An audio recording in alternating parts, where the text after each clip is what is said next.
Morning, ladies and gentlemen, and welcome to the March 6th and 7th, 2024 State Board of Education meeting. I'm Eric Davis, Chair of the Board, and I call this meeting to order. Delighted to welcome board members, advisors, staff, on-site visitors, online listeners, and social media followers. Please note that you can follow the State Board of Education on its social media platforms at @EDStateBoard_NC, and you can follow our meeting online and see all of our materials by going to SBE meetings at www.dpi.nc.gov. Since our last board meeting, the North Carolina Supreme Court revisited the long-running Leandro case. We remain hopeful for a positive outcome for our students. But even more, we remain mindful of what our students from all backgrounds and circumstances most need from us. And that is to believe in them. And in some cases, believe in them before they believe in themselves. And to demonstrate that belief by investing in them and their teachers from our state's abundant financial resources. That's the path to an abundant future for our students and to economic prosperity for our state and all of us. Some would claim that our future prosperity lies in sending public money to private schools for the wealthy, or providing tax breaks primarily that benefit the wealthy, instead of paying our teachers a competitive salary, which would keep them in our classrooms with our students. The truth is that our current economic strength has little to do with recent state decisions, but is the result of investments made by state leaders 15 or more years ago. Investments in our public schools, community colleges, and universities that produce graduates who today are providing the workforce that is fueling our economy. The My Future NC statewide attainment goal is based on this fact and the need for more. But we will not achieve the My Future goal of 20 million by 2040 without increased investments in our students and their teachers in our schools. On a more personal level, it's likely that each of us at some future date will find ourselves in a hospital bed, dependent upon the skills of a healthcare provider who will administer our medications, provide our treatments, and perhaps insert an IV or catheter. And the chances are high that that healthcare provider will have been a public school student or attended a community college or university. We all have a vested interest in our education systems. If you care about the next generation of North Carolinians, you no doubt will support investing in them and their teachers and their schools and communities. And if you're a business leader who perhaps is not personally vested in the next generation, but who cares about your business's profitability and sustainability, then you too should care just as much about supporting our public schools, teachers, and students. We all need state leaders who strongly believe in us, in our communities, and in the vital role that our public schools play in healthy, vibrant communities, leaders who believe in you and your children and are willing to invest in your children now, just as our state invested in previous generations. And of all the investments, having a great teacher in every classroom is vital to the health of our public schools, our public school students, and our society as a whole. Over the next 2 months, we'll hear reports on the state of our education preparation programs and the state of our public school teaching profession. In May, we'll gather in Boone at Appalachian State University, one of our state's great universities, and one which was founded as a teacher's college. There we'll focus our spring planning and work session on our educator pipeline, from recruitment to beginning teacher supports, and ways we can honor and retain high-quality educators. These conversations will help us plan, but we must act if we want to preserve and strengthen our state's public school system.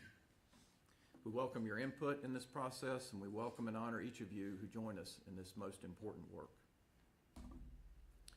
Speaking of joining us in this important work, I'm grateful this month, as I am every month, to welcome so many local superintendents who are joining us over the next 2 days.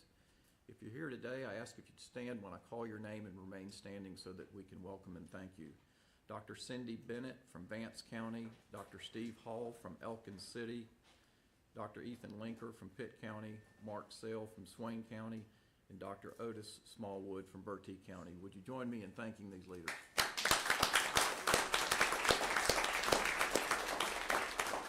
And we look forward to sharing this space with you and your fellow superintendents, and are eager to engage in ongoing conversations how we can be of service to you in your efforts to make good on the right to a sound basic education for every student in your communities. For our visitors and those listening online, today's agenda involves our board discussions on agenda items, and tomorrow's agenda is the official meeting date when we'll vote on its action items. Board members are reminded that it's our duty to avoid conflicts of interest and the appearance of conflicts of interest as we handle the work of this board. Does any member of the board know of any conflict of interest or any appearance of conflict with respect to any matters coming before us at this meeting? If so, please state them for the record. If during the meeting you become aware of an actual or apparent conflict of interest, please bring the matter to the attention of the chair. It will then be your duty to abstain from participating in discussion on the matter and from voting on the matter. Board members, you received the agenda last week and had the opportunity to review it. Ask if there are any requests for changes to the agenda. Hearing none, I request a motion for approval of the March 6th and 7th, 2024 North Carolina State Board of Education agenda. Motion by Mr. Keenan, second by Mr. Hall. Any discussion? Hearing none, Mr. Fafaria, will you call the roll to capture the vote? Dr. Oxendine? Yes. Ms. Camnitz? Yes. Mr. Keenan? Yes. Mr. Hall? Yes. Dr. Tipton Rogers? Dr. Tipton Rogers? Mr. Blackburn? Yes. Ms. Moore? Yes. Treasurer Falwell? Lieutenant Governor Robinson? Vice Chair Duncan? Yes. Chair Davis? Yes, motion carries. We have an agenda. Thank you. We'll begin our work this morning with the Business Operations Committee led by Vice Chair Alan Duncan. Vice Chair Duncan. Thank you, Chair Davis. Good morning. We find ourselves in the rare spot of being first today, so we'll try not to abuse that privilege. We have 3 items on action on first read. Our first item is some policy amendments to the allotment manual, and Jennifer Bennett is here to present those specific amendments. Good morning, everybody. It is a pleasure to be here in the morning time and not through our normal 2-minute drill. So we do have a few policy amendments to present to you today. PRC 78, which is Digital Teaching Learning Initiative.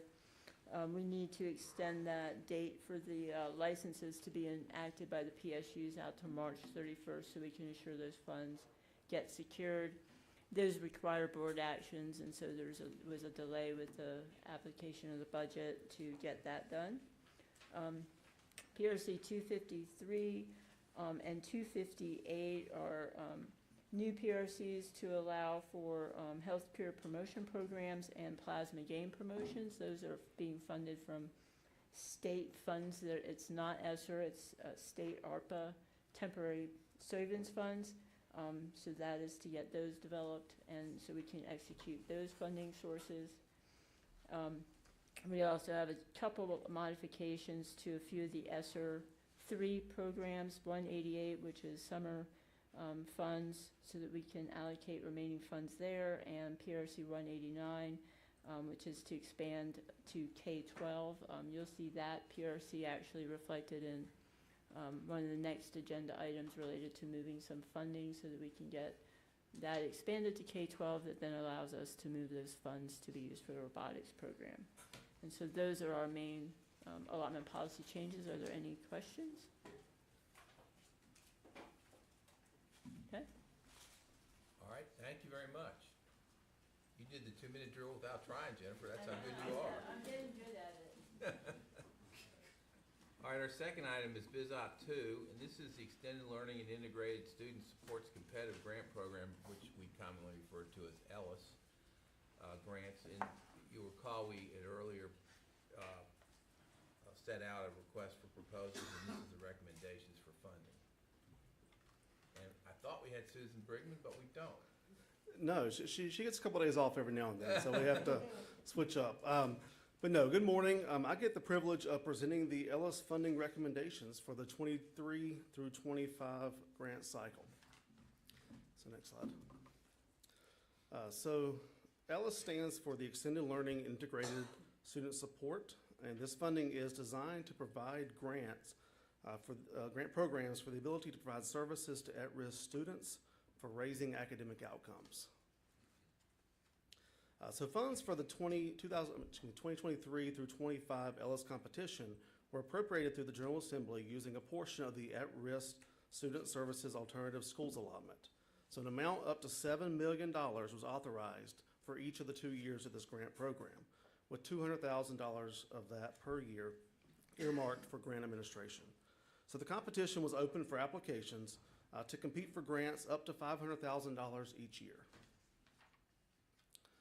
So within the House bill, it specifies that this grant is solely for nonprofit corporations or for nonprofit corporations who are partnering or in collaboration with a local school administrative unit, or we call them PSUs, to be able to really partner those existing programs for at-risk students. And due to this, standalone PSUs were not eligible to apply for these grants. We also put in there that the program must be in good standing. And so what that means is that they have to be looking at their federal programs and grant programs they've had in the past, that they've done things right. So if they're within good standing, they're allowed to apply. If they're not, that does prevent them from applying for a grant for 2 consecutive grant cycles. So with competitive grants, priority consideration and priority points are awarded.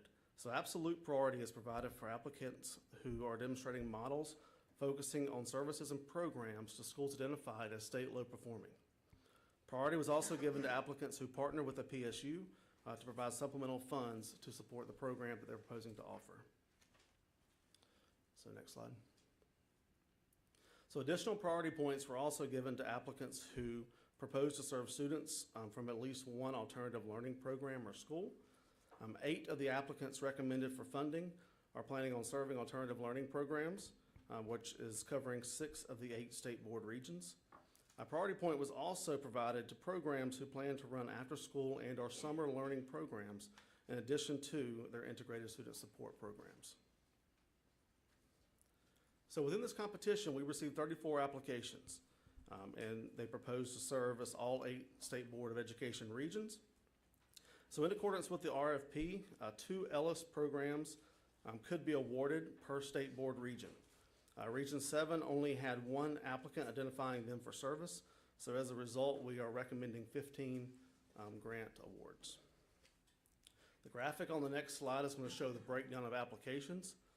As you can see, the majority of the applications were proposing to serve the North Central, Sand Hills, Piedmont Triad, and Southwest regions, but we did have representation for all 8 state board regions. So again, this grant does allow up to $7 million to be used for each of the 2 years. But due to the late passing of the state budget, applicants were allowed to request a lesser amount during year 1 because this is state funding, so we've got to try to make sure that they have time to be able to spend those funds accordingly. So the next slide does show the programs that we are recommending for funding and the amounts by year. And so you will note on this chart that some programs did elect to reduce their funding during year 1. And so you can see the difference between year 1 funding and year 2 funding within that chart. So with that, what about remaining funds?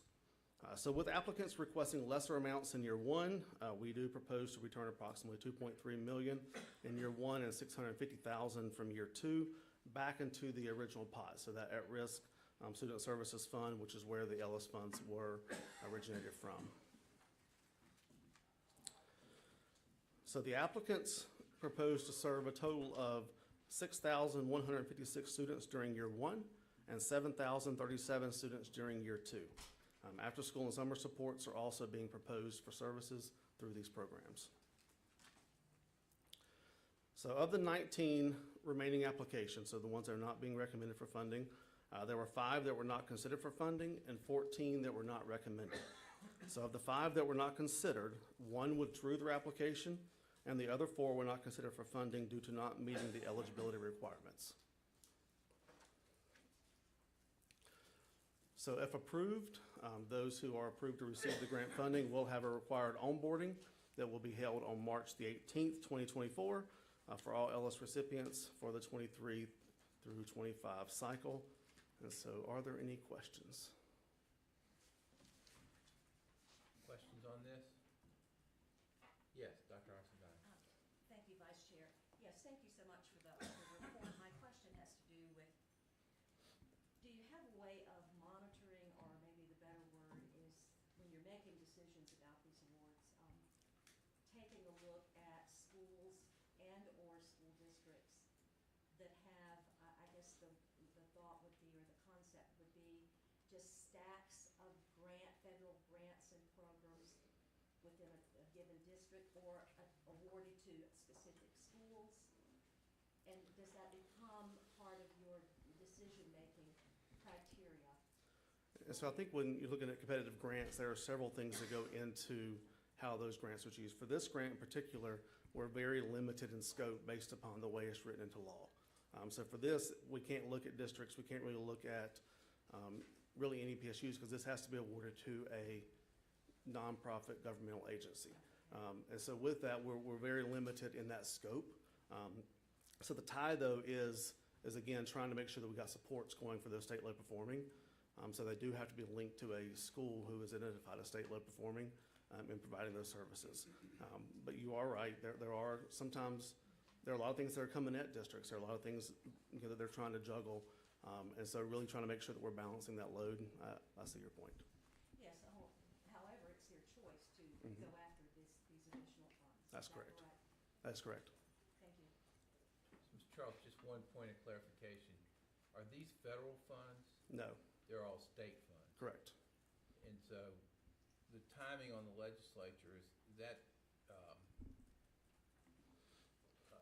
any way that, other than suggestions to the legislature in terms of timing, that can be corrected in the future for the districts receiving these funds? I mean, with these being state funds, they follow a fiscal year, so they can spend this year's state funds through June 30th. And so a lot of it is, once we get those appropriations from the General Assembly, we can then begin to move forward with grant programming. So really, whenever that gets passed, we get the funds, we can move forward, so. So it's literally dependent upon when the budget's finalized Correct. for the distribution of the funds? That's correct. For this year 1, I mean, year 2, we already know the funding's there, so we can move forward with that. Thank you. Any other questions? All right, not hearing any. Thank you very much. All right, thank you. Our next action on first read is BizOp 3, which is the Plasma Games Grant Award recommendations. You recall Dr. Atkins presented the proposal for this recently. And now come the recommendations. Welcome. Good morning, thank you. Good morning, Chairman Davis and Superintendent Truitt and board members. I have the pleasure of being here to share with you our recommendations regarding the Plasma Games competitive grant we were just speaking of. Next slide. So just some quick background reminders. The purpose of this grant is to provide educational software for our STEM and CTE classrooms. It comes out of the most recent state budget, which allotted up to $3 million. That's really a continuation of the previous state budget, which established part of the pilot program that actually extends all the way back to a Commerce Department pilot program. So in regards to the timeline, following the approval of the state budget, initial guidance was released in early November per legislation to give our PSUs an opportunity to do some planning and begin thinking about what they might want to apply for, while we also work through any allotment policy adjustments. At the January board meeting, the board did meet to approve an initial allotment policy. Because we already had some applications that had already been submitted and several that were in process, we wanted to provide an extension to that window. And then through the month, we did receive questions from some of our PSUs and charter schools about the allotment policy, some ways that they could use the Plasma Game software. So we actually provided an additional extension to the window up to February 19th. The other thing that we did do was send out an informal survey, an optional survey for those PSUs that were applying just asking for what might be the total expansion if they could have an expansion to the program within their district, and then also what implications that might have on their official application. We closed the window on February 19th, and then in terms of the actual proposal, districts are allowed to use the funds specifically for plasma game software, professional development, and then any needs, especially hardware that they might need to implement the program. The only other requirement that came through legislation was that any of the PSUs that had been previously awarded and were actively using plasma game software were to receive priority. There were 22 that we awarded grants to during the last grant cycle. 8 of those 22 did reapply. For the purposes of today's presentation, the recommendations are sticking strictly to the applications we have received through the official CCIP process. We are still reviewing the information that we got through the informal survey. We may come back to this board in a month or so once we've had a chance to really look at that information. However, the legislation in the state board requires that we dispense the funds no later than March 15th of 2024. So we wanted to make sure that we followed through on those official applications that we received. Of the applications, as the slide shows, we had a total of 29 applications for a total of $1.33 million. 21 districts and 8 charter schools were represented, 7 of the 8 state board regions. And then, as I mentioned, 8 of the applicants were previously awarded in 2022. And then the next slide shows the geographic distribution. You can see it does cover the vast majority of the state. It was the Northwest was the one region that we didn't receive any applications for. The following slides list the total amount that we received by region, and then we list each of the PSUs and the amount that we are currently recommending for awards.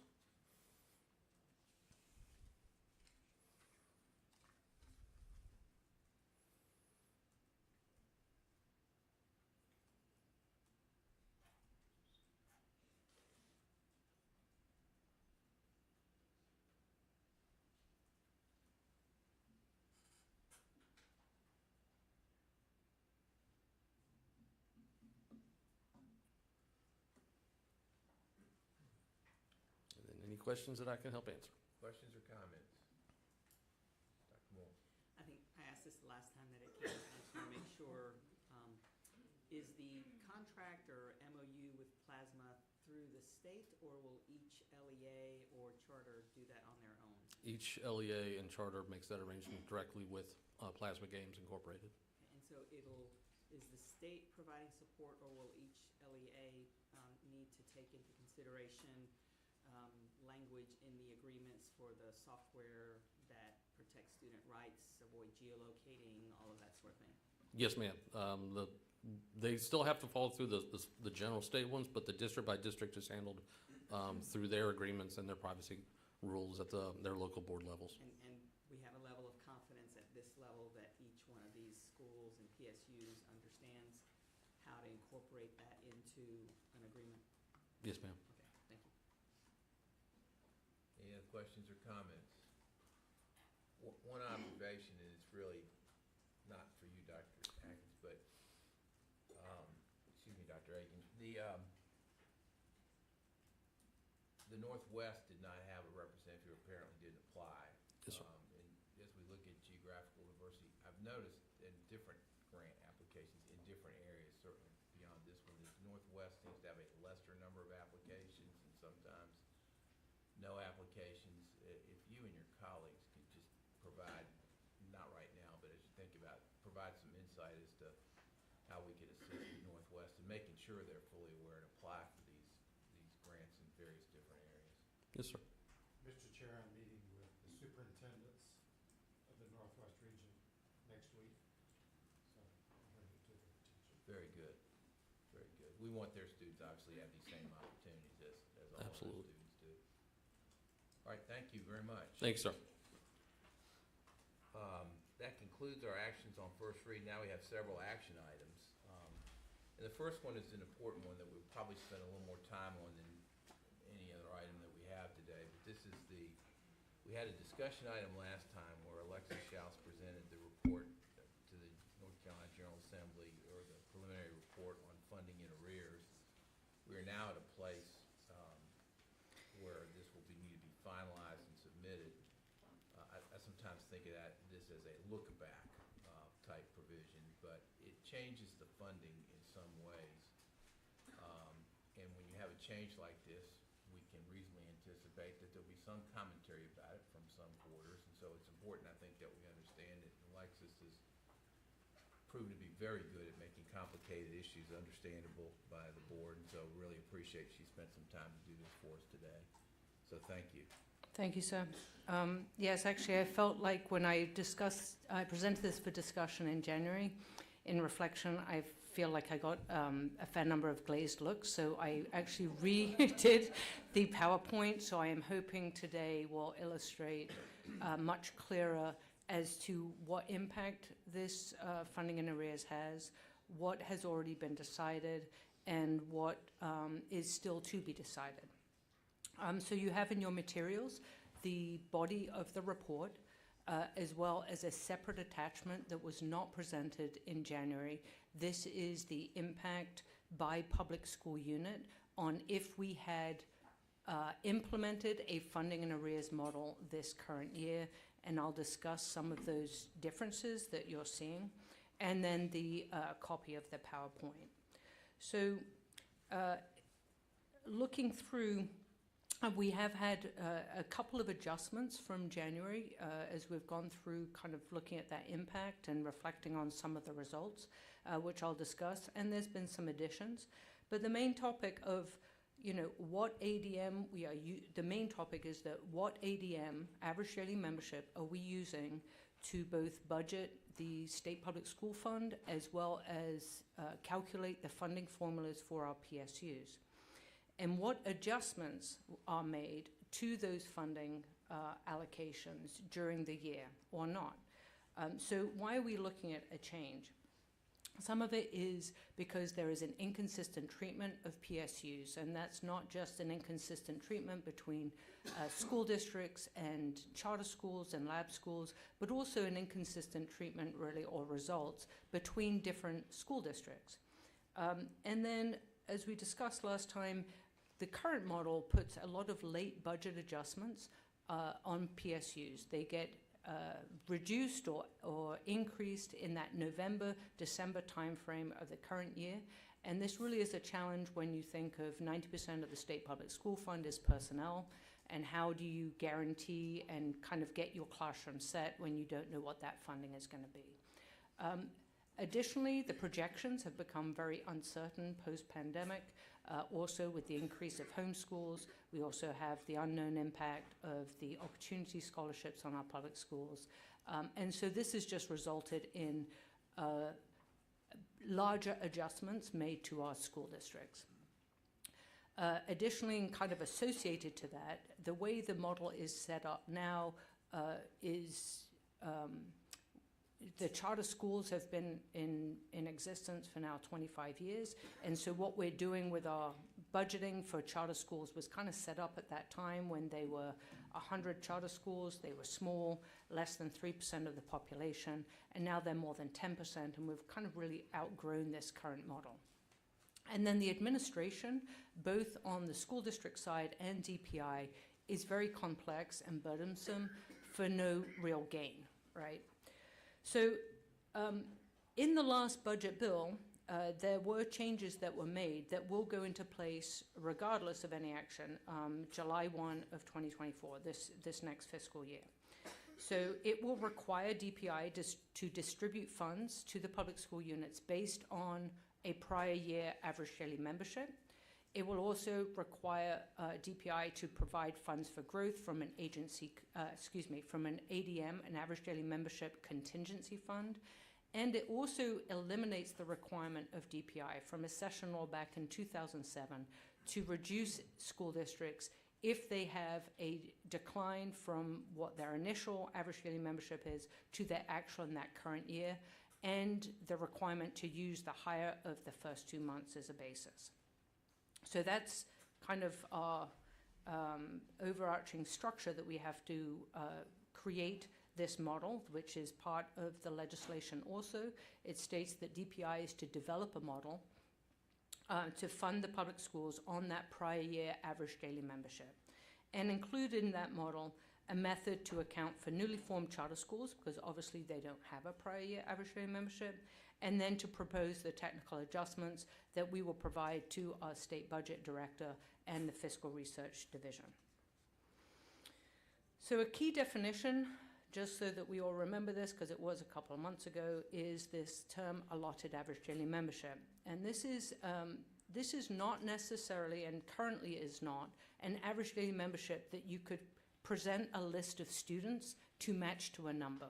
It is currently the higher of the DPI projection or the prior year higher of the first 2 months. So obviously if their allotted average daily membership is on a projection, you can't have a roster of students on it. And some people get a little confused by that term, allotted average daily membership. It is used for budgeting. It is used, well, really for everything. It is the backbone of our public school budgeting and funding model. So that's really what we're focusing on. So here's where I changed it, so hopefully it will be a little easier to kind of break down the pieces. So this page is really illustrating the different pieces related to budget, and we don't need, this is more of to make sure that we get a sufficient amount of funding, that we reduce our risk of requesting too much funding. So when you're looking at a school district currently, we, as I just stated, our allotted average day membership for budget is that higher of the projected and the prior year. Where we will move to is a prior year average daily membership, and then that contingency bucket will be a total growth that we will manage for all the PSUs. For charter schools, it's kind of a little bit less of a change, where we do use the projection that is provided to us from the charter schools. They are the ones that know their capacities, etc. And so we'll have a pretty similar method, but we will be basing that on that prior year average daily membership, so because it will not go below that, and then have that contingency for growth. And for our regional schools and residential schools, there is no recommended change. So the next page is related to what we are using for our funding formulas. And so this page illustrates kind of the difference, what we currently do and what we are proposing. And really for our initial funding, you could break it down. The biggest difference is really with our school districts, where we would take out that projection, right? We would do all those initial allocations based on our prior year. And then if there is growth that is realized, as opposed to projected, we would fund that growth, right? We would not give the growth funding up front and then take away. We would only do it when the growth is realized. For our charter schools, initially we are funding them based on their projection, and then we are truing them up to actual. So instead of, again, up-fronting that projection, we would give them funding based on a prior year ADM, and then true them up to actual, which really is not a significant change for them. The change that we will have to consider when we do the allotment policies is really their cash flow, because currently they receive 34% of their initial allotment at the beginning of the year. We would have to extend that to provide a larger proportion of that allocation, because if they are in high growth, they would not have sufficient funding cash flow to meet that adjustment period. And then on the new charter schools, as that is explicit, they do not have a prior year. We are asking for the average daily membership that our Office of Charter Schools works with the charter schools to in their ready to open report. And then we would fund them based on actual. The next page, we get into kind of the biggest differences and the impacts on our public school units. And this first lot is related to the school districts, the local education agencies, not the charter schools, because we do not treat them the same way at this time.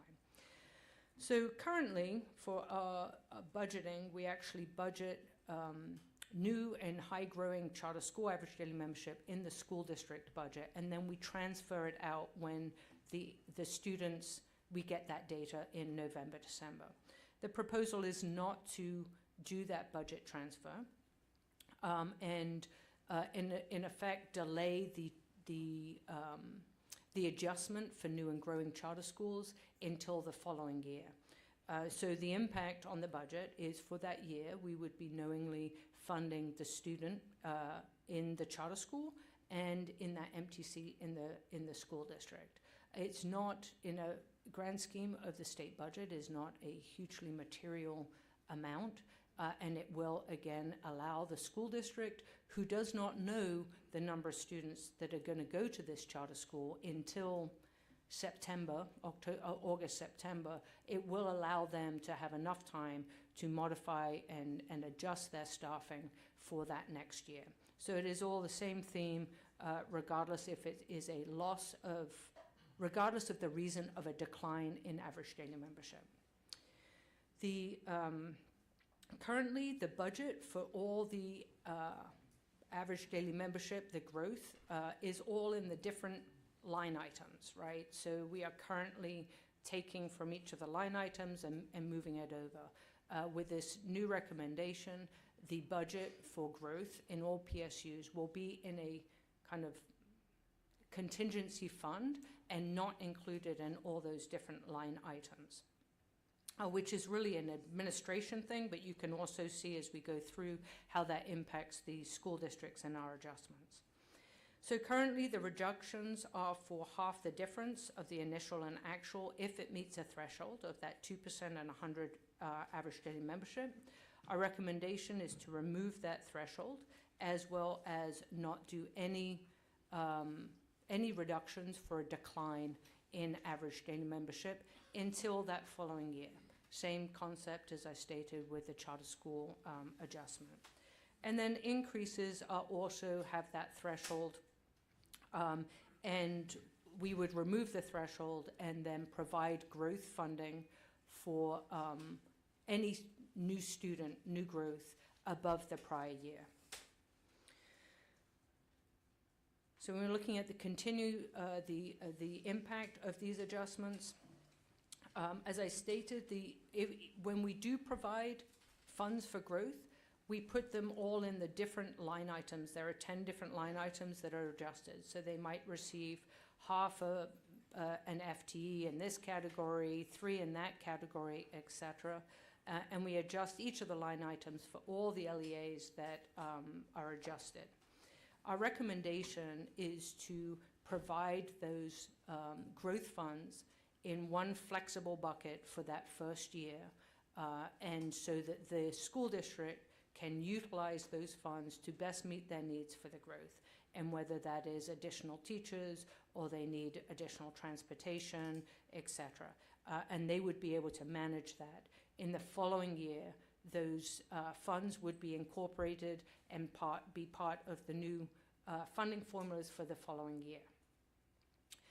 So in the following year, the average daily membership is reset for all currently. It is reset for a new projection and obviously a new actual. This is the same. And I think this is an important point when we look at the impacts to our PSUs when you're looking at the what-ifs. So a school district that gets to keep half the funding because of a misprojection does not continue to keep that misprojection, right? It is reset, and so we would have a similar, everything would be reset to the prior year average daily membership. And then currently our adjustments are made only for about 70% of the initial allotments. And our proposal is that for our growth, we would provide the full average daily membership, the dollars per student, for all the initial allotment categories. So this is kind of currently how charter schools are funded, but for school districts, we do only adjust really those allotment categories that are generated by average daily membership. not the ones that are categorical, such as low wealth, at-risk funds, DSSF funds, those kind of things. When we're looking at the impact on the charter schools, it really is less of an impact because they are funded based on actual. The biggest impact that will be on them is that if their average daily membership declines, they will not, their funding will be based on that average daily membership until the next year, right? So if their average daily membership was 500 students this year, and then next year it went down to 450, they would still keep their funding at 500 students, and then the following year it would be calculated on 450. This is consistent with how we are treating the school districts, and so everyone will have the same kind of delay in adjustments for declining student membership.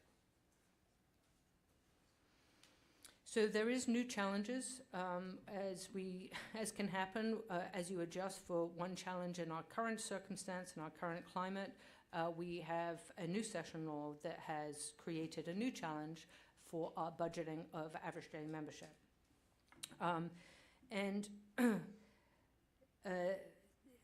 This session law, the 2023-107, makes a change to what is a material change to a charter school's charter. Previously, there were, if a non-low performing charter school wanted to increase more than 30%, they had to get specific authorization to do so.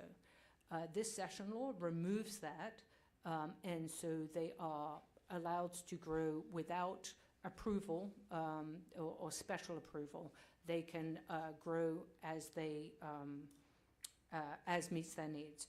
So currently, we rely on our charter schools to provide accurate projections, but there has always been sort of that cap on that 30%, the cap of 30% that we knew that they could not increase without that approval. So when we're looking at getting accurate projections, we don't really have a ceiling to work with. So that will be a challenge as we work through this to see. The only thing we thought we had was the physical capacity of the school. However, this session law also allows charter schools to open remote academies, which obviously are not confined to a physical capacity. So we are kind of, this is a new thing for us to work with. We had historic information where if our projections for charter schools said that they were going to come in at 10,000 increase, we knew that based on historics that we could discount that to get a realistic projection. With this session law, it does make a big difference on our ability to do that. So drawing your attention to the items that I have excluded from this funding and arrears. One is exceptional children, and you will hear from Carol Ann Hudgens and Jennifer Bennett on the weighted EC funding model, as well as currently it is funded based on headcount from the prior year. Same thing with limited English proficient funds. And then with our driver's education and our school technology funds, those are receipt supported, so they are not included in that initial allotment calculation. So we are recommending that they are funded on prior year and then adjusted in the next year. And then grants are determined based on the grant. A new item that we did not discuss last month but did come up as we were looking at kind of more of the detail is the composition of a student, of a school district can change even if they do not have growth. So in 1 year, you may have 5,000 students and then evenly weighted in that whatever 10 through 12 grade. And then in the next year, the kindergarten class may be much larger than the prior year. General Statute 115C-301 requires school districts to be in compliance with the school size maximums for K-3. And our ratios, our teacher ratios, are based on the class size in K-3. So they receive, for instance, one teacher for every 16 first graders. However, it's one teacher every 29 in 12th grade. So if they're losing 12th graders and then bringing in at the bottom, they would not have sufficient teaching positions to be in compliance with this law. I think that this would especially impact the small districts where they have not much ability to move students around, etc. We are evaluating this. We do not have kind of the magic formula. We do want it to be kind of formula driven, but also not double funding the student growth.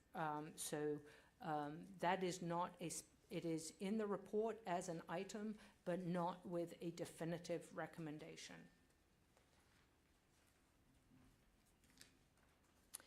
Another item I want to draw your attention to is small county supplemental funding. This is kind of different in two regards. First of all, it is driven by average daily membership, but it is by tiers. So the lowest tier being if you are a school district of 2,801 students to 3,300, then you're at that lowest tier and you receive supplemental funding. The other thing which makes this different is as you have a decline in average daily membership, you actually get more funding. It is challenging on many levels, those two factors in building that into this model.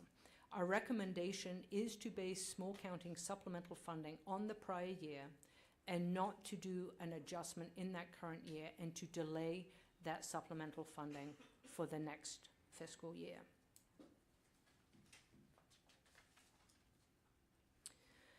I want to make sure I just put this in here to make sure that people understand what this is not. It is not a funding hold harmless. Funding may decrease with legislative actions or changing in the demographics of the students. We do have weighted formulas based on demographics, so if your students in poverty change, you may receive less funding even though your total average daily membership has not decreased. So I put that in there to make sure that people understand that it is really, we're talking here about the basis of those funding formulas. So I'm going to quickly go through, because I do think this is important, is an explanation of the attachment, because when you look at that, it will show the current method and then the funding and arrears method and then a difference. And some of these are large negatives and some of these are large positives. And that is, these aren't cuts in funding, these are changes in what they would have received in the first place. I guess you might think that that's kind of a sleight of hand, but it's an important distinction. So reading if you do look at that attachment, I do urge you to also read the notes in the report that go with it to understand why you are seeing either lower funding or significantly higher funding. The first largest item is related to school districts that are initially funded based on DPI's projection. So under the current model, they are funded on a projected model. They then did not meet that projection, and so they were reduced half the difference. In the recommended model, they would not have received that additional projected amount above the prior year. So what you are seeing, where you see the negative, is the amount they got to keep because of a misprojection. The next item is related to a similar concept, except for these school districts were not reduced at all because they were below the 2.5 or 100 ADM student threshold.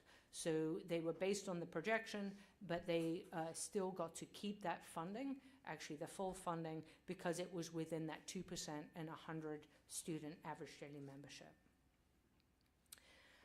The next is related to charter schools, and this explanation focuses on the difference between having a charter school funded on month one, which they currently are, and funding them on a different month, a different allotted ADM, which we have not fully ironed down. We still need to do some adjustment, some analysis on that. Last time when I discussed, we had done all the analysis based on month 2. We are revisiting that and thinking that we need to maybe adjust to a higher of 1 and 2 at a school level, or a 1 and 2 of like how we do it now. We don't really want to go any further than that because it delays adjustments.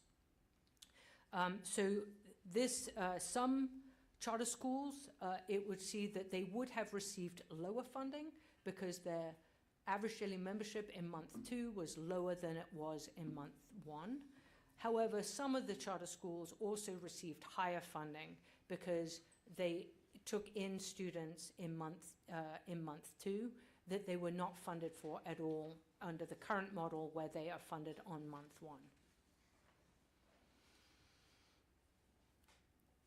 So now we look at those that are receiving higher funding, and they are similar kind of situations that a school district, they grew, they were higher than their initial average daily membership, but they were below the threshold of the 2% or 100 students. Under the current model, they did not receive any additional funding, and we are recommending that under this new model, that they would receive funding for those additional students at $1 per student, the full dollars per student. Additionally, with the school districts, they have where a school district was initially funded on the prior year, but they increased more than that 2% or 100 average daily membership, but it was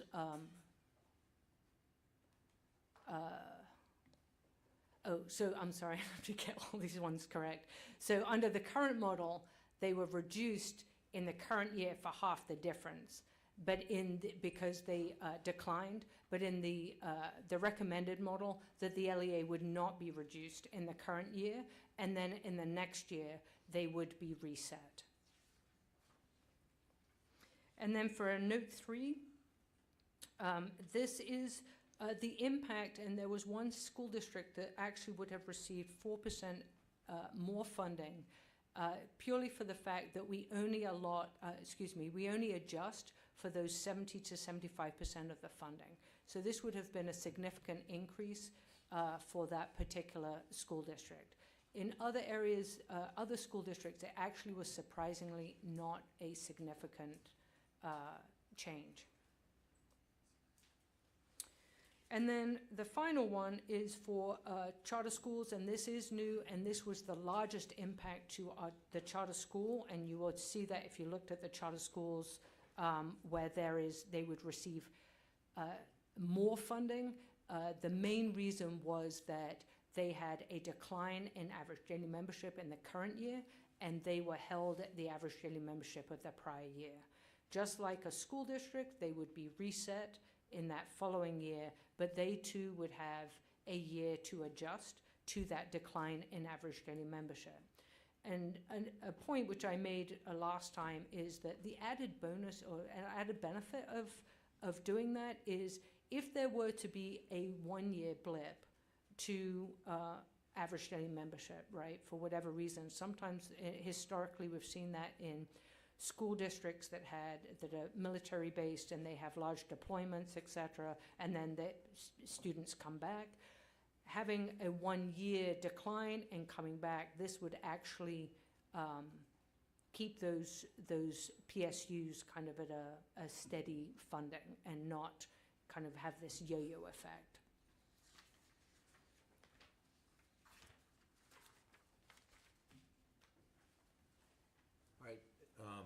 Alexis, thank you for that presentation. The inexplicable has been explained in some way.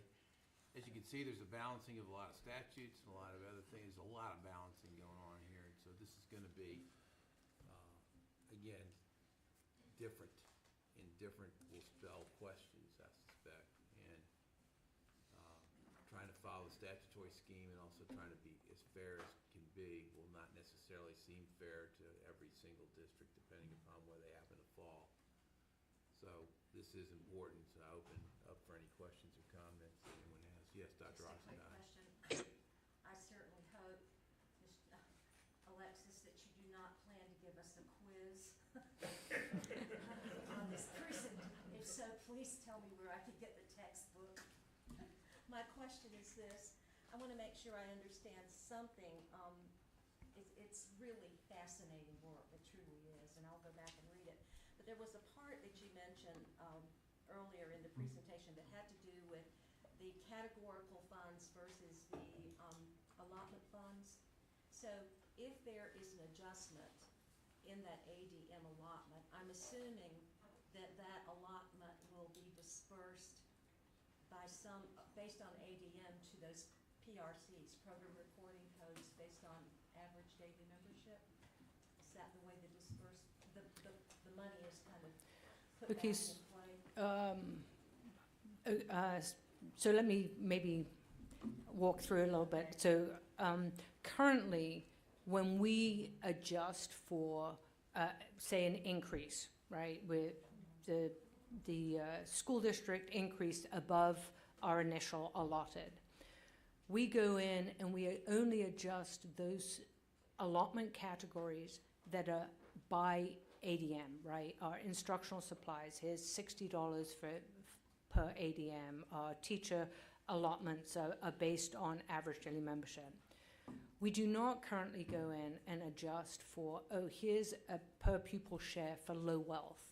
Low wealth is not a dollars per student. It incorporates, per capita income and property taxes and all these things. So they do not get that per pupil share. Those items that are kind of more like low wealth and are based on demographics of students and the school districts are what we call the categorical allotments. Under this new model, the school district would receive the full per pupil share, including a per pupil share of low wealth, per pupil share of a principal, of a central office, of transportation, all those items. They would receive that 100% equivalent of what we fund the school district. And that's what I was trying to, that didn't answer your question? No, it absolutely Oh, it did? does. Oh, Very good. terrific.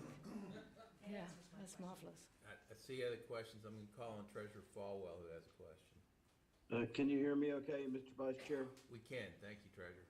Thank you. This is probably a quick answer because I've been interested in this topic since I was on the Forsyth County School Board. Back in the day, we called them at-risk schools, but many of our at-risk schools had a 34% inventory turn per year, which is great for the Harris Teeter Produce Department, but not great for public schools. Are we tracking the inventory turn? In many cases, a classroom that had 20 people in it, there could be 34 people that came in and out of that classroom in the same school year. And how does that relate to your presentation? So I believe you're kind of talking about like the student turnover within a school. where Student it's in- mobility and its effect on academic performance. Well, now you're getting outside of my realm, so I'm going to tap out. Okay, so, well, student mobility and how it affects ADM. We do not take that in consideration with our funding of average daily membership. So it is information that we have. We know how many total enrollments are in a school district or a school for that matter, and how many total withdrawals. So you could have a school of 500, but 800 students went through that school, and there's kind of the churn of students coming in and out. That is not within my purview and nor is it included in the funding formulas. We do look at it for certain cases of stability in our charter schools. If we see a lot of churn going through a charter school, we do look at that not for funding or, but just as one of our watches of a charter school. All right. Thank you for answering. Ms. Jones and Ms. Cammons. Ms. Jones, I just had a question about the contingency fund on the LEA side. Is that like an automatic trigger? How is that monitored? So like if a school, if the projection is here but the actual number is there, how quickly are those funds released to schools from that contingency fund? Like what is that process like? Sure, yeah. So, so the one of the benefits of this model is that a school district in October, right, would know the minimum average daily membership that they would be funded, that the funding formulas would be generated on, right? So in July, they would have those allocations. We would also have a projection for each public school unit that they would have as a gauge. Obviously, they have to, excuse me, realize that growth. The school district would then go into operation for that school year based on really in probably October, November, the growth funds would be distributed. We would have that actual growth at that time. The difference is that the reduction for if the actual was lower would not be taken into consideration. They would not receive that reduction. So the timing on the increase is kind of the same, but there would be no reduction. Ms. Cammons. First, let me just say, the complexity of what you just presented to us sort of boggles the mind when you think that it's even more complex what you're actually doing right now. Because this is still very complicated, and I can only imagine the amount of work that you and your team have put into this. But just to clarify, this is a report that's going to the General Assembly, and then it's up to them to take action on these changes, or how do we get there? Okay, yeah, excellent question. So it is a report. However, in the law, it does state that we will not do reductions, that we will use that contingency for growth, and that we will do our initial based on prior year. So we have that framework. It then states that we shall implement the model. So it does not require, unless my legal friends here bat me over the head, it does not require legal action. It will require me to come back to the board with the allotment policies that detail what is in here, right? So, or what we choose to be in here, yeah. Dr. Phipps. I don't have a question. I want to make a comment, and I want to speak on behalf of the school systems that are rural in North Carolina, where we're not facing growth, but we're looking at a precipitous decline in enrollment. And as you know, we hire in the spring. We don't know what our true numbers are going to be until the fall. And if we have a decline in enrollment, we have to revert money back, but we still have those folks employed, and that becomes a burden on our local school district in terms of local funds. This would be a tremendous benefit, and we may not be talking more than $200,000 or $300,000, but when you multiply that over 3 or 4 or 6 or 10 consecutive years, it becomes significant dollars at the local level. So on behalf of the rural school districts, I think this would be very beneficial. It's not going to be a boom for us, but it's going to help offset some of that local requirement that we have to take care of positions that we hired when our numbers were not what we thought they were going to be. Thank you for those insights. Dr. Moore.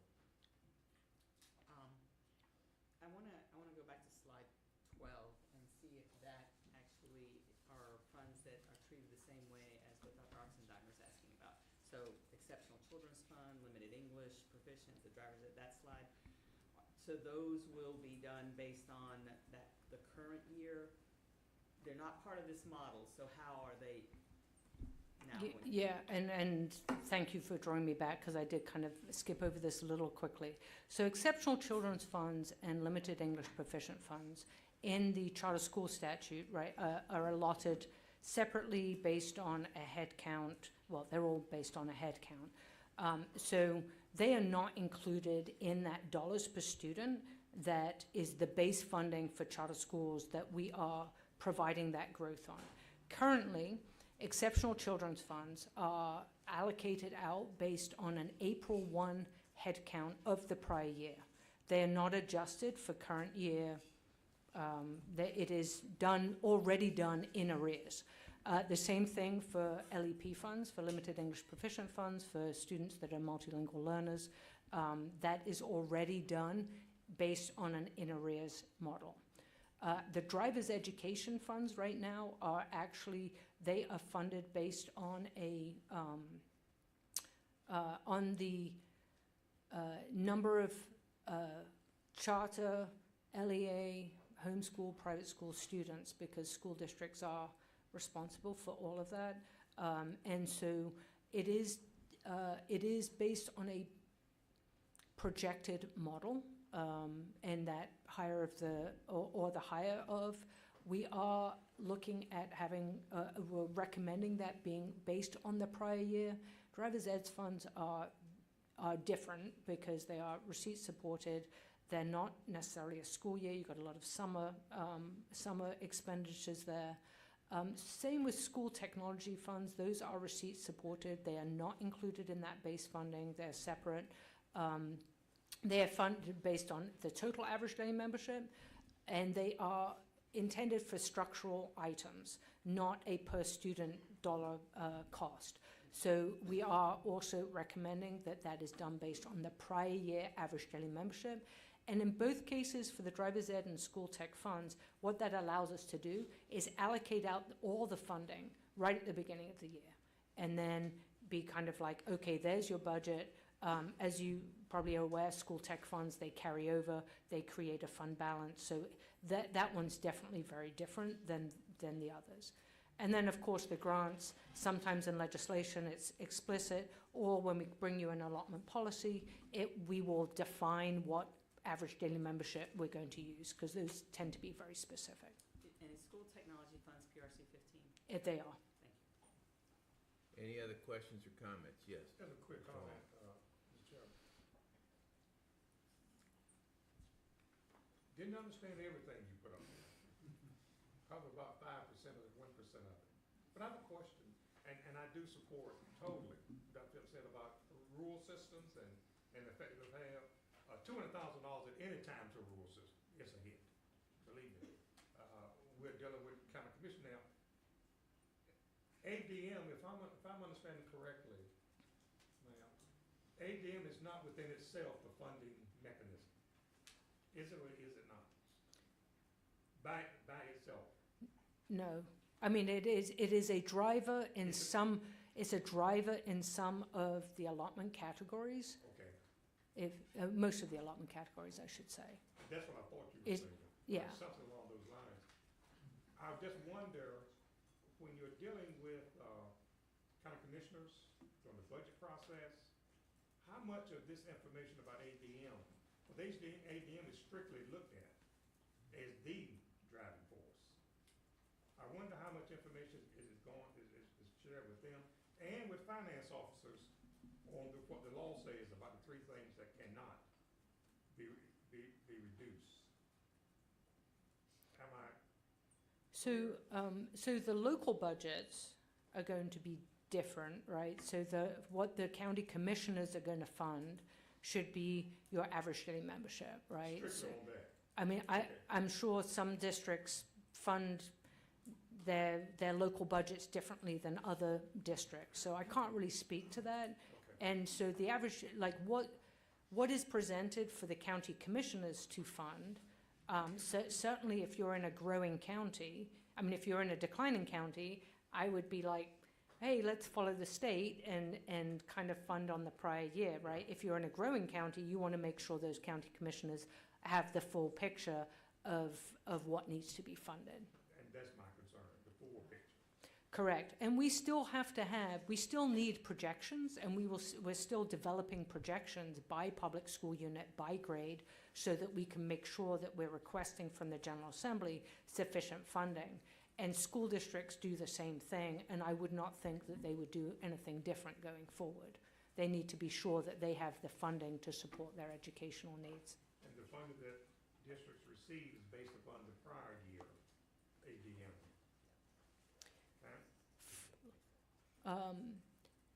So, the state or the local? State. Oh, the state? State. We would, the funding would be based on, at a minimum, the prior year average daily membership, but plus growth, right?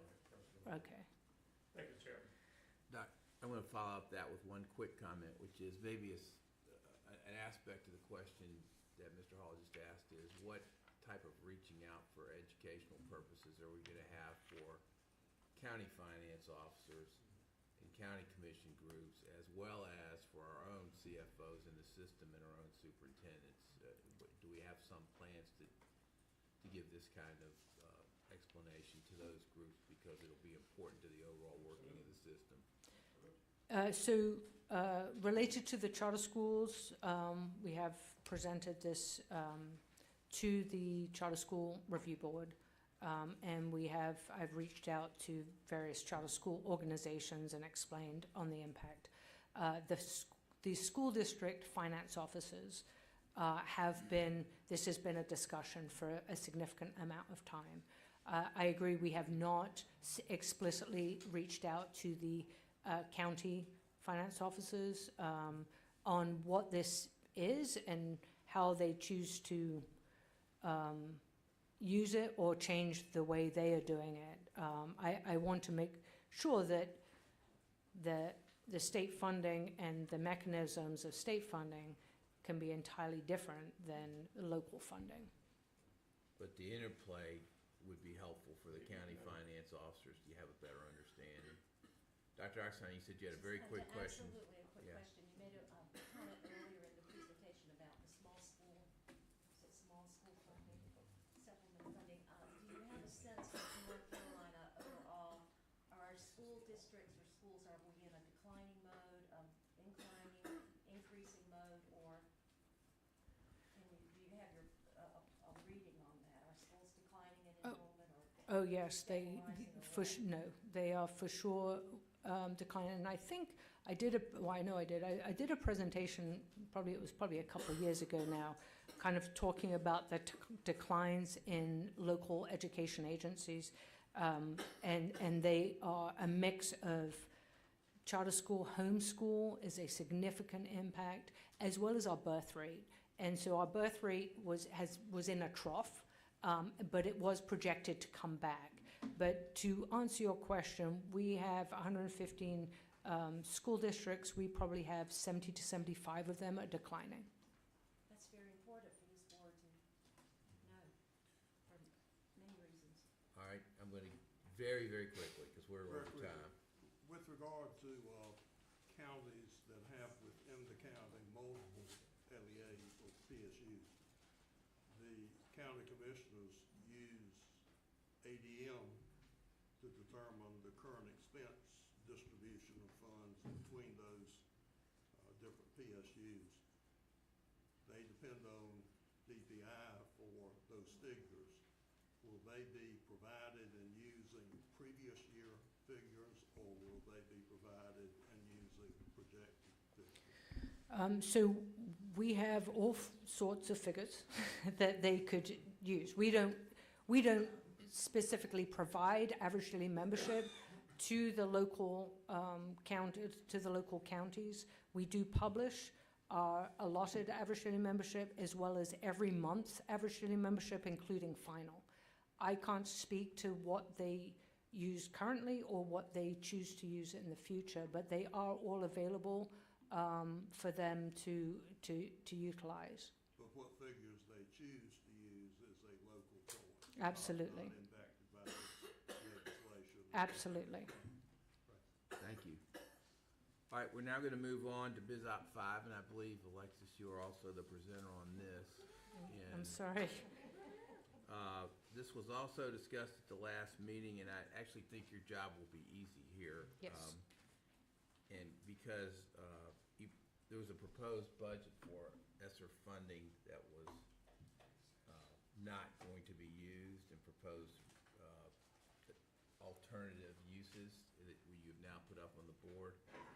And that was, of course, introduced to the board at the last time. Since then, the Government Affairs Committee has spent some time looking at that. And so I'm going to turn to Wendell Hall to offer any thoughts about it. And if you've got anything else you want to say first, please do, because I know there's one addition.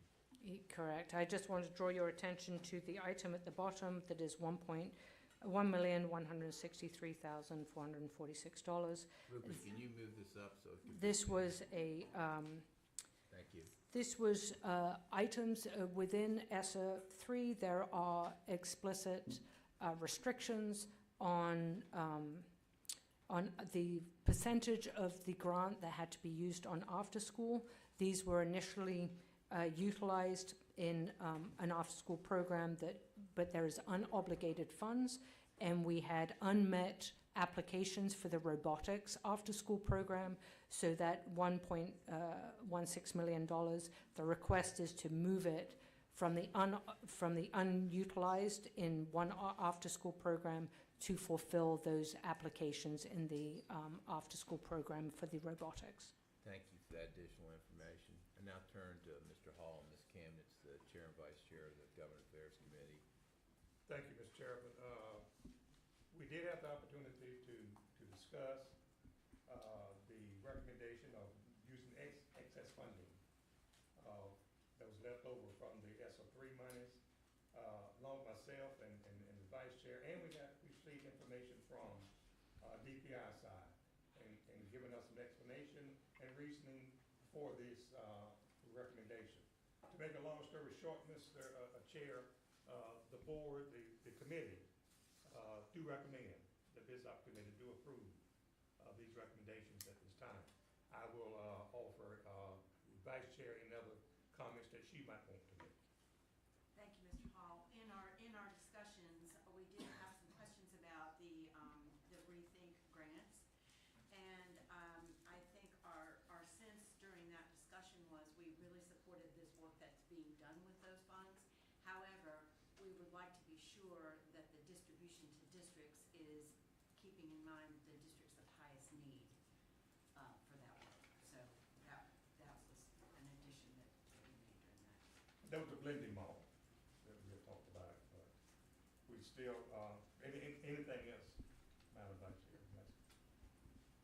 All right, thank you. So I hear that the board is getting additional input from the Government Affairs Committee on this item to support this item. And request has been made, along with that support, to make sure that districts that are most heavily impacted are well represented within the Rethink grant work, which some very helpful presentations were made about to understand the good work that's being done. So I think that's a fair summary. And, Ms. Moore? Just one real quick question.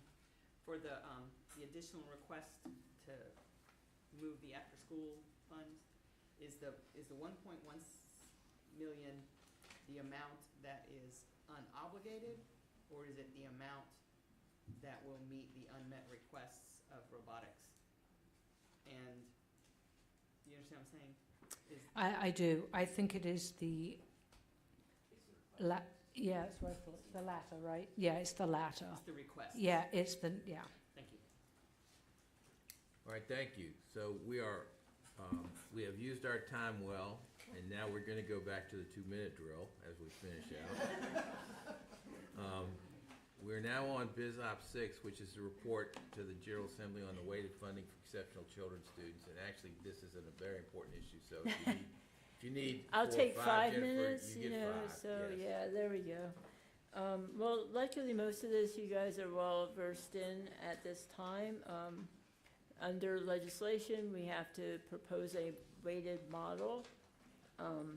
The current model is really just a flat dollar per pupil model. There is a cap at 13%, and that's been in place for a lot of years. So then our task is to figure out a weighted model that might distribute the funds to students with the highest needs and to those PSUs that have those students that have those higher needs. So our proposed model will be doing similarly with a funding in arrears theme here, using the December 1st head count. That is used for all the federal funding that we currently receive. It's in the ECAT system. It also provides us a baseline during the budget development cycle for the state, which is January, February, for us to have that data now. The April head count actually, believe it or not, the state final budget is hinging on us providing them updated numbers every year for them to finalize EC funding, waiting on that April. So we propose actually moving to the December head count. It gives us a lot more stability for establishing this. We're adding a base of funding based on 6B, adding the weighted factors. I think we've gone over this graph as how we look at the continuum of services with the environment and intensity. I do want to say that a lot of the proposed models that we see out there, because we had the RTI study and all these other studies people talked about, they talk about a weighted model, but then it becomes, here's the factor of 1.x. 1.x is a dollar model. It's not a weighted model in the purest sense. It still would just be $1 per pupil. It doesn't really, in our research, measure or redistribute funding to where those kids with highest needs may be. It's simply another weight of $1 per pupil. So then the base within the model, our intention with that is to establish some baseline. In our previous iterations of the model and based on the feedback we have from the field, adding too many elements into trying to achieve how much is your cost for supplies, how much is the assistive tech devices, what is one county paying for contract services versus another, and trying to figure in those different costs. We thought it better to have a simple base. We're tying that to 6B funding, so the model that we're presenting has a 20% of the current PSUs or the 6B funding they get, which is base funding to support these efforts. That enables us to provide a nice steady base. The 6B funding model in and of itself is research-based and adopted by the federal government. It also would enable this model to grow. If 6B funding goes up, then obviously the funding required for this model would need to go up. Again, why we want it to be more along the lines with that state, the December head count, and more of an arrears type approach to provide stability, and us to be able to fairly provide to the State General Assembly and the Office of Budget Management those figures.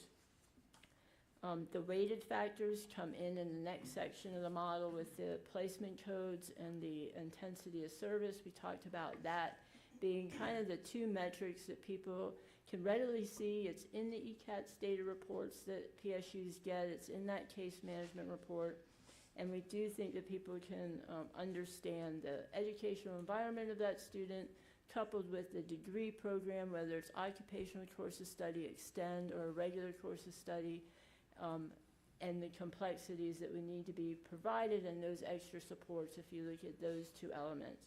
We've grouped those, we've taken those factors and grouped them into service level 1, 2, and 3 categories, with category 3 being the most intensive services. And then added weights to that based on staffing. So the next slide, Rupen. We have most of the money now is used for staffing. So again, 90% of the state public school fund, no matter what category you have, is used for staffing. And so we wanted to fundamentally tie the model to staffing. One, we have caseloads that are known and well grounded in research for the different levels of services. It also, by using average salaries and benefits, also provides this model an automatic keeping up with the Joneses type of approach. Since the average salaries would go up, we'd be able to provide those projections again in the state budget cycle, so the model in and of itself would have that growth for legislative salary and benefit increases, since most of the model is being generated through a staffing type component. So again, we have two measures in there that allow us to continue the funding to hopefully keep up with the needs without having to work on, oh, we need this dollar per pupil increase.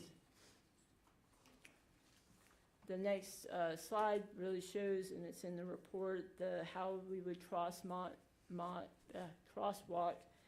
the different things. You'll see that we have all the pre-K codes in there as well as school-age codes. That's because EC Services is required for age, it starts at age 3. So we do have to have that. State funding currently does provide for pre-K funding within its current funding model, but I just wanted to make sure everybody knew how we were doing that. We also then have established a maintenance of effort for stabilization funding. As you know, that there's a big maintenance of effort provision in the federal funds to make sure the state maintains its effort. Each individual, along with the state maintaining effort, each individual PSU must maintain effort. And so we wanted to make sure that the model had a built-in stabilization component to ensure that people could not really be reduced from this year's funding should this model be implemented or funded. And that way it kind of stabilizes for the LEAs that may be having a shift in students. Maybe they have fewer students in level 2 and 3, and most of their students are level 1. That the model definitely would show a shift in the funding needed so that they would have that stabilization component in there. So bottom line, the funding basically does provide some weighting. It uses all students without a cap, and it bases the core data factors on the December data put into the ECAT system by the PSUs. It does create a couple measures to help with the recurring funding with legislative salary and benefits and 6B funding minimums.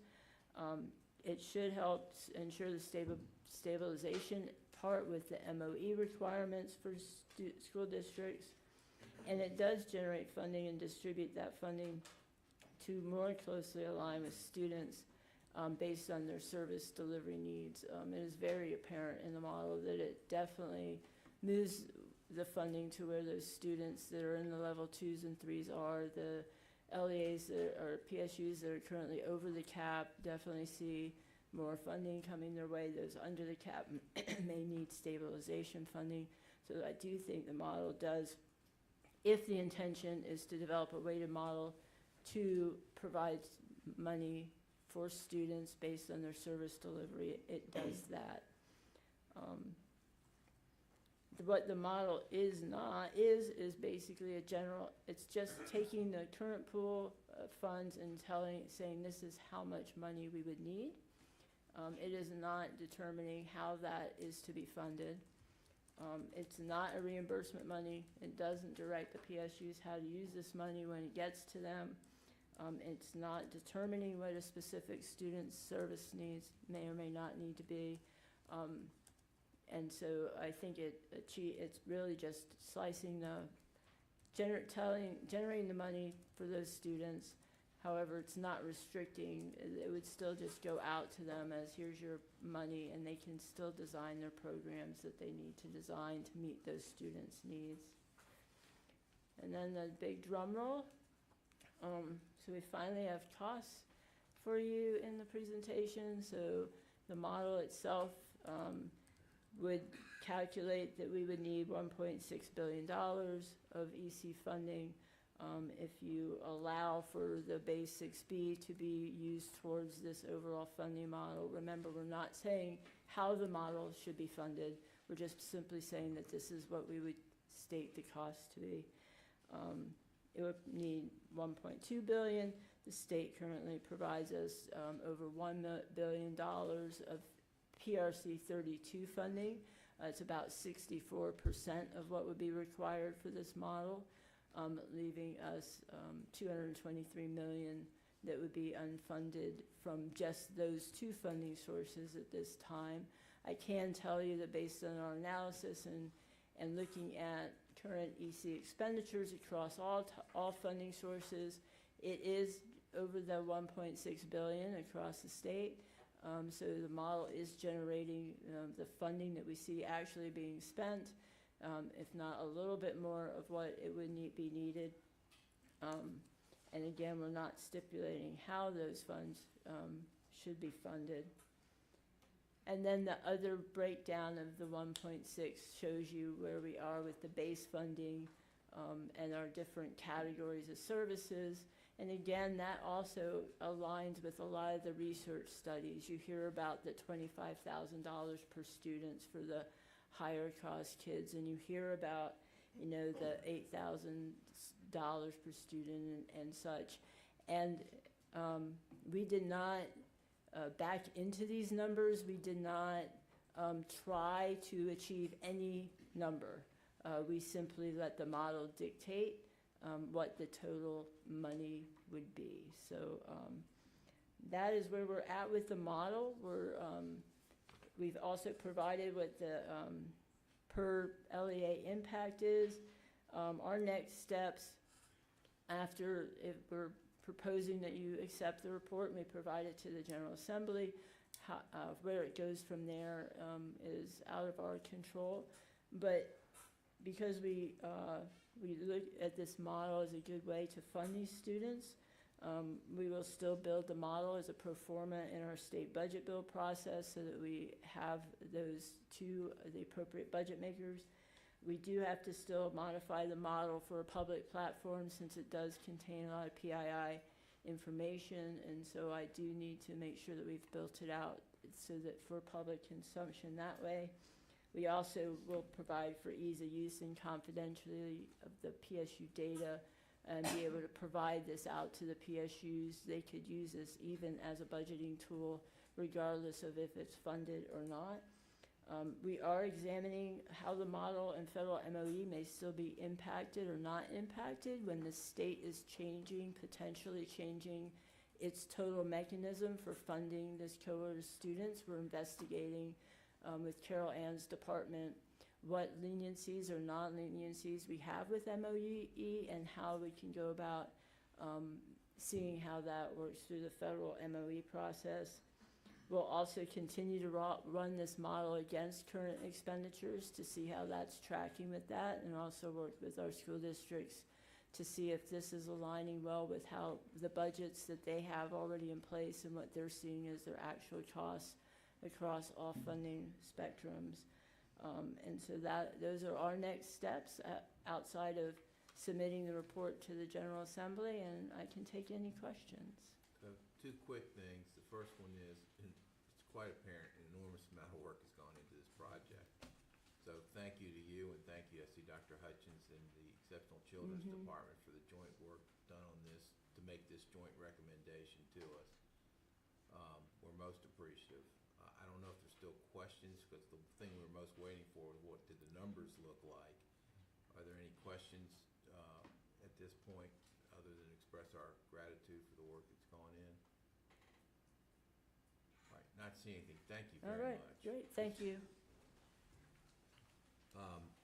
BizOp 7 is a report to the North Carolina General Assembly, the Consolidated Teacher Bonus Program. Dr. Shaw Coltrane is here, and she is going to focus on what changes might be taking place. Yeah, so with this report this year, last month, Trey and Nancy presented all sorts of incredible CTE data, which is part of this report. However, the General Assembly did shift it to ask us to do a consolidated bonus study. And because bonuses don't go out until January and February, we are just now able to start that analysis. So as a result, we'll be submitting this, letting the General Assembly know that we'll be coming back once the statistical analysis is complete. And we'll come back to you as well then. Thank you very much. And this is an annual report, but this is now in a different form, and we're gathering Yes, it different is information. requiring a major analysis now. So that's different than just reporting numbers. That's why we wanted to highlight it, and appreciate the work that's going into making these shifts. We'll Thank get you. there. Thank you.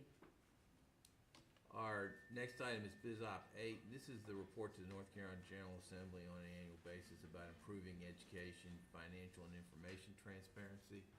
We have often referred to this as business modernization work, and this is going to be very brief, but secondary pace is just gonna tell us very quickly where we are. We have not heard in a few months, and so very quickly, Barry, at this point, if you could, share a very quick report. Good morning, Mr. Chairman, Vice Chairman, and members of the board. And I want to say it's an honor to present to you today and to our very sagacious State Superintendent. I'm going to be fast. I'm going to focus on accomplishments, ongoing work, new work, and next steps. You do have a longer slide deck available to you in the agenda, but for sake of time, I'm going to focus on those 4 slides. So if we can go to accomplishments.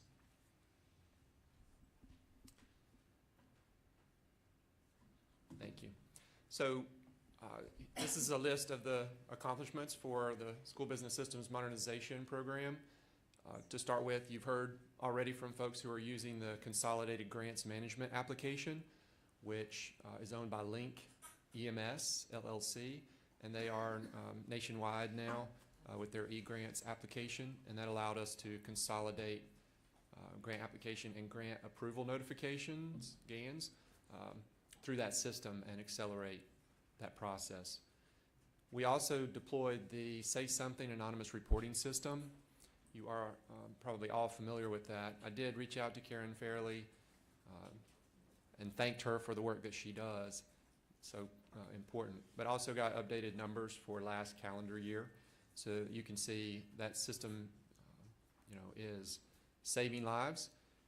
There were 13,414 tips submitted just last calendar year through that system. And as a former tech director, I can just say, when the communication is taking place in the middle of the night and law enforcement is notifying parents, grandparents, etc., this is a priceless system. So we also deployed a statewide applicant tracking system, PowerSchool ATS, which also provides onboarding. That is opt-in, but we now have 92 school districts using that system and 90 charters. So that's an addition of approximately 30 charters since the last time I presented to you, and 2 or so more districts. So it's a significant number of our PSUs. We also now provide an interactive statewide job board, which if you haven't seen that over the course of the last year, definitely take a look at northcarolina.schoolspring.com, and you can see all the jobs across the state and drill down in a Google Map style. The award for the North Carolina Student Information System Modernization and Optimization, of course, went to Infinite Campus, as you all know. And we have hired a regional support team. They are currently working with the Wave 1 school districts across the state. And I'm excited to share, for those of you who have not heard, that we have 120 public school units that have reached out to us, submitted their requests to be in Wave 1 starting July 1st, 2024. And that is a makeup of approximately 60% charters, 40% districts. And so, a significant level of interest for being in Wave 1. The remainder of the PSUs will go in Wave 2 and going live on July 1st, 2025. So kind of moving on to the PSU ERP side really quick. DPI has completed a 208-page fit gap study of the 4 ERP systems, enterprise resource planning systems, HR and finance, that are currently in use in the school districts across the state. And that was made available to all PSU HR directors and finance officers last month, basically on the NC ASBO conference meeting dates. And that has generated a lot of inquiries to myself and Stephen Katz, the Public School Unit ERP Project Manager.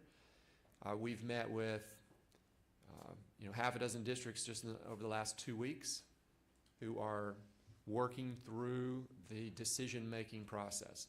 And so that document has been very helpful. There's a lot to it, And I've encouraged all the CFOs and the HR directors, especially those that are undecided, to read that from start to finish. The raw numbers from the 1,700 plus row spreadsheet that was used for each of the 4 vendors that are included on the study. The raw numbers are there in the report, starting on about page 20, going through about page 24. So those are, of course, helpful, as is all of the context around the decision-making process. And the 4 Mary, vendors. I hate to do this to you, but Sure. if you could, we're just tight on time. We have so many reports today, and these Sure. accomplishments are the most important thing to see, but we need to see the others as well. Sure. So, of course, all of the agency NCAS interfaces, the 14, have been updated for NCFS. Moving on to ongoing work, all of the AS400 LPARs for the school districts will be migrated to mainframe as a service through NCDIT's mainframe as a service vendor Insono between now and June 25th, 2024. So that's a big project. Of course, we are working on modernization of the allotment system and streamlining those processes, cash management, cash request, implementing a new PSU chart of accounts and grant year accounting. We continue to support the ERP transition. We have licensure that's intent to rebid for an new online licensure system. And we also are working with the SBSM advisory group called EBSAC around post-ERP study, fit gap study, to look at the modern tenants for those vendors moving forward. So we can move on to new work. We, of course, are updating CCIP with that vendor for the new chart of accounts and grant year accounting. We, seek to expand and accelerate ERP implementation as funding allows, and I'll address that in the next steps. We also want to combine the financial transparency dashboard and school report cards and modernize the information that's available through the school report cards related to finance. And we also are going to be implementing data infrastructure and interoperability modernization for our K-13 data, moving it to a cloud data platform. And SBSM DPI applied for SLDS, State Longitudinal Data System grant from the United States Education Department, and we were awarded that, and that provides $4 million towards that effort. And of course, we also want to update the identity and access management system that is used by the PSUs. We can go ahead and move to next steps.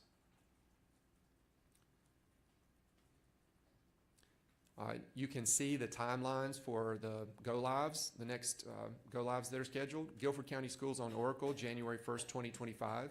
Winston-Salem Forsyth with Tyler Muniz in 2026. And CMS on Oracle Cloud with a bifurcated go-live, First Financials in July 25, and then HCM Payroll in January 1st, 2027. So you can see the length of time that these projects require, and there are so many dependencies. For example, State Health Plan is moving to Aetna. That creates some shifting of the ability for districts to do integration testing. There are large districts and can create extra additional costs for them as well. Next steps. We want to continue the process of assisting districts in providing that governance that is now working, which is the pre-go live checklist, the full parallel payroll testing, every employee for each of the payrolls, whether it's bi-monthly or monthly, et cetera, and an accuracy rate for a minimum of 2 months. That made a big difference for a successful go live in Swain, and we feel that will make a success with Winston-Salem and Guilford and CMS. We also are meeting with fiscal research and projecting total cost over the next 7 years. Along with that, we, as you see in the report and can read in the report, are requesting an additional $65 million from the General Assembly. We also are requesting additional funds, and we have to, for the Uniform Education Reporting System. recurring costs because, you know, these applications are going up 3 to 5%. You know, we're transitioning the SIS, and we've got to have an additional $12+ million annually on top of what we receive today to make that work. And so with that, I'll field any questions that you have. Any questions on this? Thank you very much for the report. There's a lot going on, and that's good news that we have a lot going on. So thank you very much for pulling together. Any questions? Mr. Vice Chair, Yes, Treasurer Follow. just really two quick things. I think this is actually for comms also. I think it's important when we deal with situations like Durham County and other counties that the board and the superintendent, that we do the best job we can to differentiate that some of those issues have nothing to do with what was just presented to us. I think we have room for improvement because oftentimes we get blamed for things that we have nothing to do with.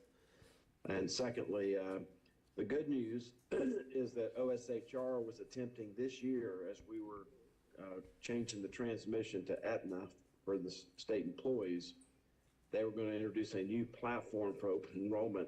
They have now said publicly that they are not going to be doing that this year. So that's one big fear that we had that we do not have to worry about as we're changing the transmission to Aetna. All right, very good. Thank you, Treasurer Falwell.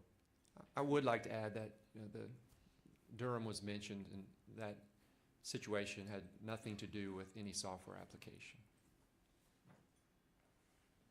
Yeah, I agree, but people try to blame it on us. That's what I'm saying. Thanks. Well, most importantly, Ms. Moore agrees, or Dr. Moore agrees, and she knows a tad more about it than any of the rest of us, so. All right, thank you very much. Thank you. Thanks, appreciate it. Our next item is BizOp 9. This is a very brief report by Dr. Hudgens. It had to do with the report on developmental day centers awarded grants, and I wasn't aware we awarded grants to developmental day centers, and it turns out we won't, but we should know that this exists, or this program exists. So Dr. Hudgens, very quickly. Yes, sir. Good morning. This report is the new requirement established by this year's Appropriations Act.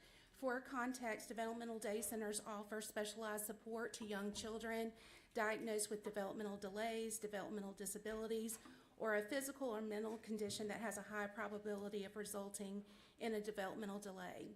What has remained the same since this legislation is that the opportunity for public school units to contract with community developmental day centers for services and then submit an application to the NCDPI for funds to support the placement. Approved applications encumber funds for 10 months commensurate with the school year. Applications are reviewed and received on a continuous basis based on the availability of funds. This year's legislation required 3 additional activities. One was a funding increase rate for those approved applications. It went from a little over $1,000 to $1,350 per month per student. And then the grant application that specifies that unencumbered funds left over at the end of the year be transferred into a reserve so that the community developmental day centers can apply directly for a grant.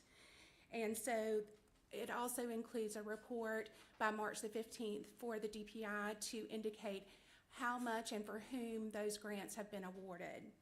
And so we have started operationalizing those requirements in the next slide. And because of the circumstances for students served in developmental day centers are subject to change, encumbered funds may become available again based on the student's circumstances. So they may require a different placement, they may move, and those funds then that were encumbered on their behalf now become unencumbered.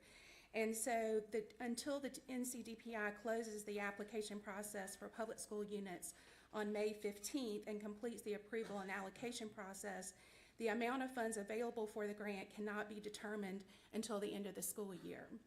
In the interim, we're working to ensure that the grant process is developed with input from stakeholders and ready to go should funds become available. In summary, and based on the requirement to report how many grants were awarded by March the 15th annually, this report indicates developmental days funds are encumbered, though continually evaluated. No grants have been awarded at this time because of the current encumbrances, and the grant process is being established to award grants when funds become available. So it's our recommendation that the state board approve this report as written. All right, you've heard the recommendation, but more importantly, you now know about these funds that we did not know about before. And thank you very much for very quickly educating us on this, Dr. Hudgens. Thank you. All right, have one discussion item, which we're well familiar with because it relates to the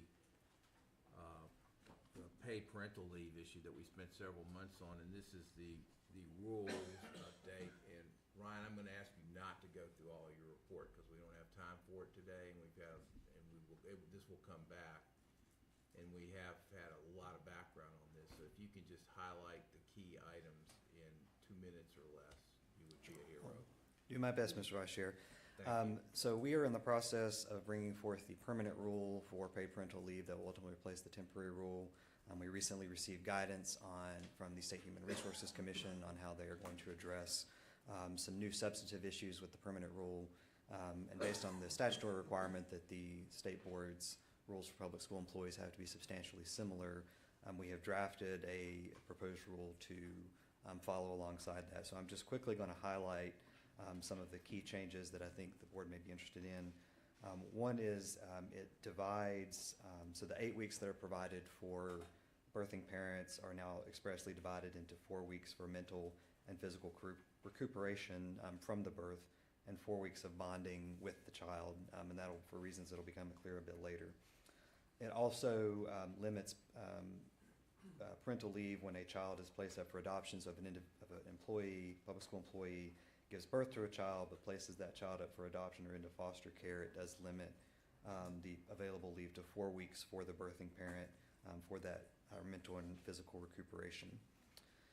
It also, as has been sought after by many of our districts, it provides clarity on what happens in the events of miscarriages or stillbirths, and it all is tied to the point during the pregnancy at which the fetus dies. So if it occurs before the 12th week of pregnancy, it does not trigger a qualifying event for the purposes of paid parental leave. If it happens after 12 weeks of pregnancy or but prior to birth, the birthing parent will receive the 4 weeks of leave for mental and physical recuperation. But if the child dies after completed birth, both the birthing parent and the non-birthing parent are entitled to the full amount of leave that they would had the child survived. So that is very quick. I know it's a delicate topic, but hopefully, Vice Chair Duncan, that's sufficient for our purposes now.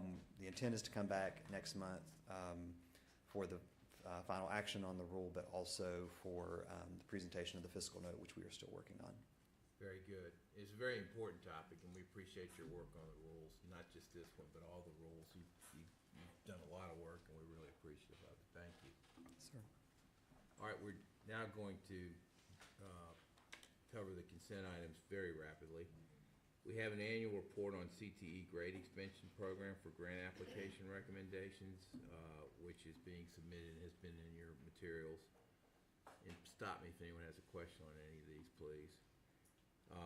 That's BizOp 11. BizOp 12 is a report to the General Assembly on the Education and Workforce Innovation Commission, otherwise known as EWIC. This is an annual report. That may have some changes to it in future years, but this year it's still fairly consistent with how it's been done in the past. BizOp 13 is a report to the General Assembly on the Feminine Hygiene Products Grant Program.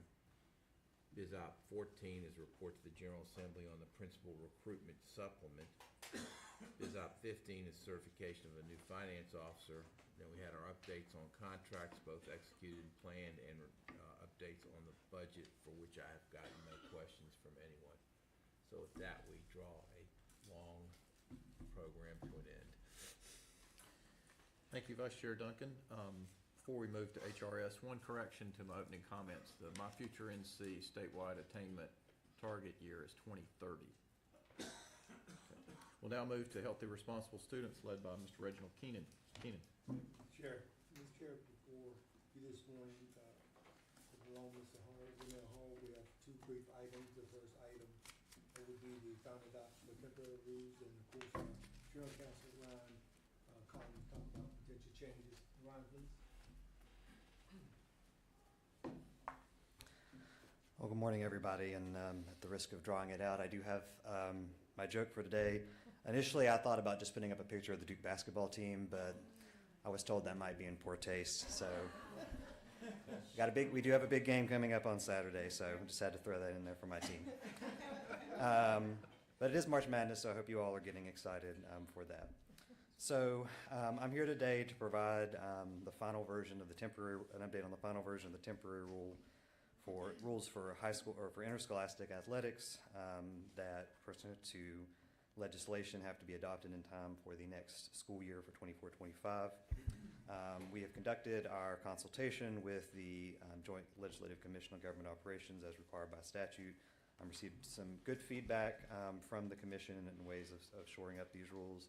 And so I'm going to go through relatively briefly, as quick as I can, on some of the key changes here. A couple of changes to the definitions section. It adds specific definitions for high school, middle school, and junior high school students, so that as we go through the specifics of the rules, it is able to provide clarity on which rules apply in which context, which rules apply exclusively to high schools, and which apply to every grade level. It also, for Rule 204, it specifies that public school units are responsible for applying and enforcing the state board's rules on athletics at the middle and junior high school level, subject to oversight by DPI. That is consistent with current practice. It simply puts that in rules for purposes of addressing middle school athletics. Haven't been any substantive changes to 205 or 206. So looking at 207, the student participation rule, I'll highlight the first one because this is the one that generated, I know, some discussion back in January in this meeting, and also the majority of the public comments that we received, which has to do with the attendance rule. So rather than the 9-day requirement that was previously proposed, we have proposing to change that to what is essentially the old High School Athletic Association rule, and one that is also consistent with the model attendance policy that has been promulgated by the School Boards Association, that we understand most of the school districts across the state currently have in their policies, which requires attendance of at least 85% of total instructional days in the previous semester, and that amounts to roughly 13 absences in the prior semester. No distinction between unexcused or excused absences, because that varies considerably at the district level. Also provides some clarification on what on track means to graduate. Simply means that they're making sufficient academic progress.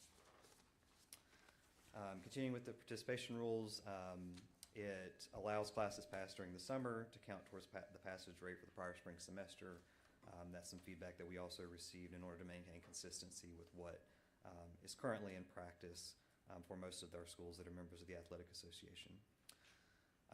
It also, and this is something of what I'm calling a due process provision, it allows students that would meet the current academic eligibility requirements at the end of this semester to participate in the fall, since these rules are not going to be in effect at the time when the students are needing to meet those requirements, which is this semester. So if they would have been eligible under the old rules after the spring 2024 semester, they will be eligible in the fall. Amateur rules, which is also NIL, no substantive changes here. Penalty rules, it removes the reference to level of play when it comes to imposing 1 or 2 game suspensions, and that's simply to accommodate the middle schools, because there is no distinction between varsity or junior varsity in the middle schools. Limitations on recruiting and undue influence. This has really just been a rewording of this rule. It removes the passive voice and clarifies that it is the people that are alleged to have engaged in undue influence that are the ones subject to this rule, not the student. We don't want to penalize the student because someone else tried to persuade them. So if there are English teachers in the room, hopefully you find this change helpful. And then lastly, with the appeals process, it clarifies the scope of what can be appealed to the Independent Appeals Board, which is essentially any final decision by an administrating organization related to the enforcement of these rules. It also gives the superintendent or her designee the authority to stay a decision of an administrating organization pending a review by the appeals board in the event that there is an upcoming intervening event and the appeals board is not able to convene a panel in time, but believes there may be some chance of success on the merits. So trying to give some more tools in order to be able to provide as much of a fair process to our student athletes and others involved in athletics as we can. So I know that was very fast. I'm happy to answer specific questions, but it's recommended that these be adopted and go on to the Rules Review Commission for final approval. Any questions, comments? Thank you, Ryan. Lastly, Thank you, Mr. Chair, we have the HRS 2 consolidated data report, and we've been before us before on prior occasion, so there'll be no in-depth explanation. Unless somebody has some point of question, we'll close it out with that. If there's any questions or comments about the data report? Yes, And I'll please. be the substitute teacher for this item. Ms. Fairley is presenting to another group at this time, so there have been no substantial changes. That concludes my report.